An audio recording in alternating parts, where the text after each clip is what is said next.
મારું નામ ભૂમિકા ખત્રી છે અને હું ટીચર છું.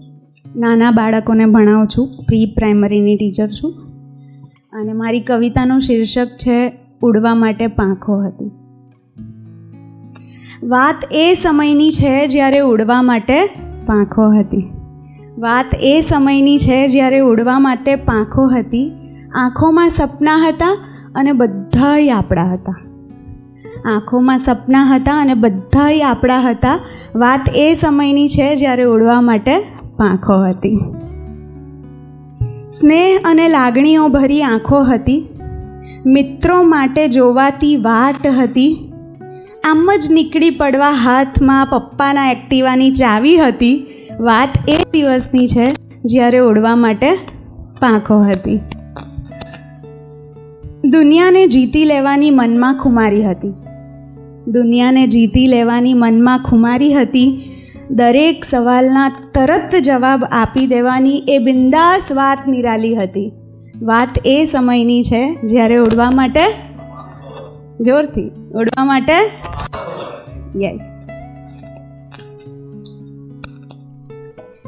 ચલાતી દરેક ચાલ પર મા બાપની નજર હતી.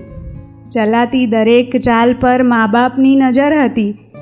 છતાંય છુપાઈને દોસ્તો સાથે મસ્તી કરી લેવાની આપણી પાસે છટક બારી હતી. વાત એ સમયની છે જ્યારે ઉડવા માટે પાંખો હતી. ક્યાંક કોઈ આપણા માટે બન્યું છે એવી દિલ તો પાગલ હેની ફિલોસોફી હતી.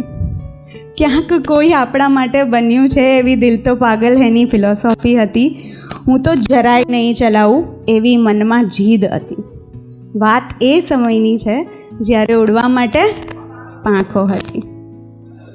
પછી સાંભળ્યું આ પાંખો મજબૂત કરો. પછી સાંભળ્યું આ પાંખો મજબૂત કરો. ઉડવું હોય તો પોતાના ઈરાદાને શિખર કરો. આ મજબૂત કરો. ઉડવું હોય તો તમારા ઈરાદાને શિખર કરો. સાંભળીને કરવામાં આવે ચોક્કસ તૈયારી હતી.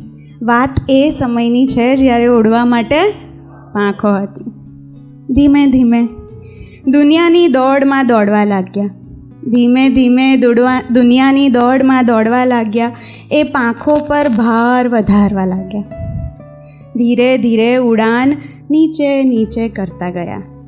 અને આજે એ ઊંચી ઉડાનને યાદ કરવા લાગ્યા.